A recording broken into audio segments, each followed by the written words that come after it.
Milena Quaglini é um pouco diferente de todas as outras mulheres que apresentamos até esse momento no Mulheres do Crime. Isso porque, ao contrário de todas as outras, digamos assim, as pessoas conseguem entender o lado da criminosa. Mas pra gente poder entender isso um pouco melhor, é só ouvindo a história.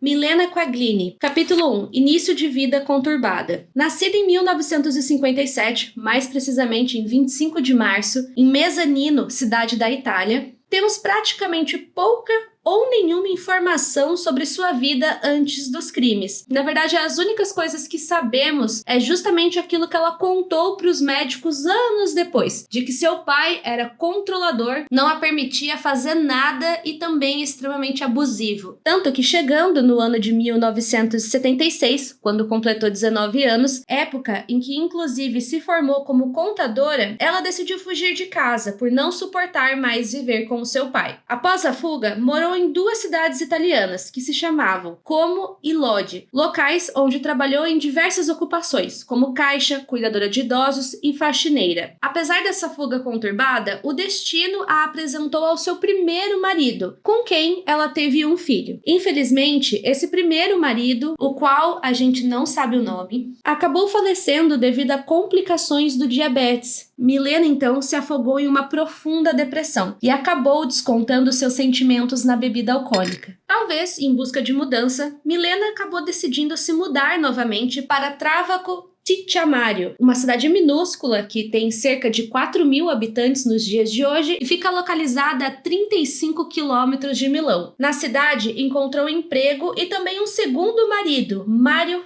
Flog. Uma das diversas coisas que o casal tinha em comum era justamente interesses políticos. Ambos eram a favor de um partido político italiano chamado Lega Nord, que era um partido conservador de direita e populista. Conforme o relacionamento prosseguiu, o casal teve duas filhas. No entanto, trabalhar não era muito forte de Mário, que de vez em quando fazia alguns bicos como caminhoneiro. Ele também bebia e era extremamente ciumento, agressivo e abusivo.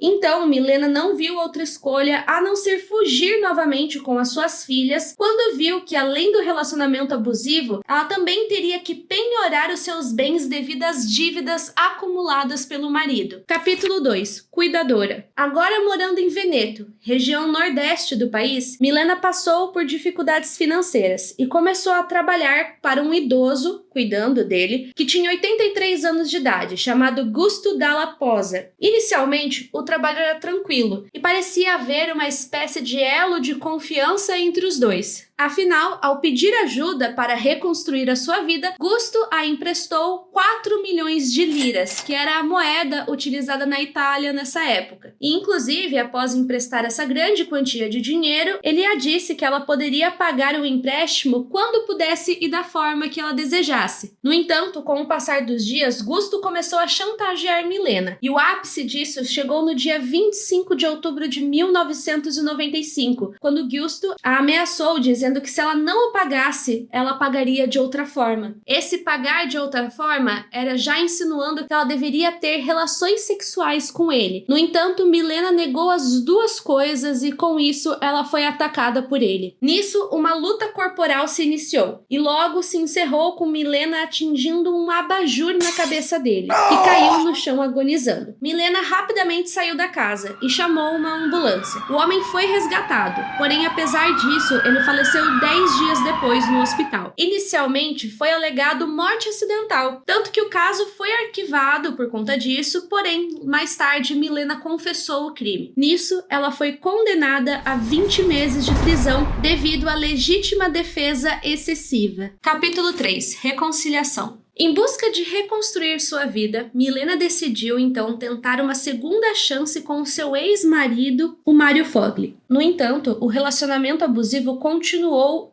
o mesmo. Milena voltou a beber e agora sofria agressões diariamente. Inclusive, alguns locais afirmam que essa violência era tanto física, verbal e sexual. Em 2 de agosto de 1998, o casal teve mais uma briga, só que dessa vez uma briga terrível, que resultou no assassinato do marido. Naquela noite, ela colocou suas filhas para dormir. Depois partiu até o quarto do marido, onde enrolou uma corda em seu pescoço enquanto ele dormia. Seu objetivo era estrangular. No entanto, ele acabou acordando, e nisso uma briga começou. Milena foi agredida, mas antes que algo pior acontecesse com ela, rapidamente ela golpeou a cabeça de Mário com um porta-joias e esse golpe acabou sendo fatal. Ela enrolou o corpo dele em um tapete e colocou em uma varanda. Apenas no dia seguinte, ela chamou a polícia. Milena acabou sendo considerada semi-imputável por conta de questões de saúde mental. Por conta disso, teve sua pena reduzida e também diferenciada, passando 1 ano presa e depois sendo enviada para um hospital para realizar tratamento, em especial o tratamento contra o alcoolismo. Neste período, seus filhos ficaram com a guarda de sua irmã. Inclusive, no hospital, existem relatos de que ela acabou sofrendo mais um abuso sexual, vindo de um homem que fazia parte das Forças Armadas italianas. Após a libertação da instituição, Milena passou a olhar anúncios em busca de um local para morar, de preferência um local que tivesse um preço mais em conta. Olhando as páginas, ela se deparou com um anúncio de um homem chamado Ângelo Porello. Apesar dos traumas e com todas essas situações que aconteceram com ela achou que poderia dar uma chance e morar naquele local, porque não tinha muitas outras opções. E foi isso que aconteceu. Ela passou a dividir apartamento com Ângelo. No entanto, pouquíssimos dias depois que ela foi morar lá, ela acabou descobrindo algo terrível. Ângelo era um pedófilo. Ele já tinha ficado preso 6 anos por desejar e abusar sexualmente de crianças. Inclusive, esse foi o motivo real que a sua esposa decidiu pedir pela separação. Obviamente, como qualquer pessoa normal, ela sentiu nojo e raiva com essa descoberta, mas ela não tinha outro lugar para ir naquele momento. Todos os outros locais eram muito mais caros, então antes que ela pudesse tomar qualquer atitude, ela decidiu tentar conviver com ele da melhor forma possível. Em 5 de outubro de 1999, Ângelo começou a dizer que Milena se vestia de uma forma muito provocante e que ele não gostava da forma que ela estava o ignorando. Ele percebia que ela estava tratando ele de uma forma diferente. Então, ele acabou agredindo ela com tapas e abusou sexualmente dela 3 vezes seguidas. De forma fria, após algumas horas, Milena decidiu preparar um café da tarde para ele. No entanto, esse café tinha um ingrediente especial: 20 comprimidos de tranquilizante. Ângelo ingeriu a bebida e logo em seguida desmaiou. Ela então arrastou o seu corpo até uma banheira e a encheu de água. Algumas horas depois, o homem estava morto por afogamento. Ao anoitecer, ela moveu o corpo até o jardim, enterrou e em seguida fugiu. O corpo só foi encontrado 20 dias depois. As investigações foram bem rápidas, devido a diversas evidências, tais como DNA, fios de cabelo e inclusive a carta que Milena enviou para Ângelo, informando que ela tinha interesse em alugar aquele apartamento, a conectaram ao crime com facilidade. Demorou alguns dias até que Milena fosse localizada, mas assim que isso aconteceu, ela confessou seus atos. Durante o julgamento, foram conectados todos os seus crimes. 3 homens que ela matou. Logo, fez com que ela recebesse a classificação de serial killer. E, inclusive, muitos conhecem ela como a serial killer de estupradores e pedófilos. Durante a espera pelo julgamento, ela passou por vários laudos psicológicos diferentes. Foi avaliada por vários profissionais. Alguns apontavam que ela não tinha consciência de seus crimes, enquanto outros apontavam que ela tinha consciência e, inclusive, tinha traços de psicopatia, que ela era fria e não apresentava remorso e tinha plena consciência de tudo que ela fez. De qualquer forma, ainda presa e antes de concluir o julgamento final dela, em 16 de outubro de 2001, ela acabou tirando a sua própria vida de dentro da sua cela, se enforcando com um lençol. Para finalizar esse podcast, quero deixar uma frase dela que foi muito conhecida e que normalmente, quando lembram de algo que ela disse, se lembram dela. Se alguém reage mal comigo, eu vou reagir muito pior.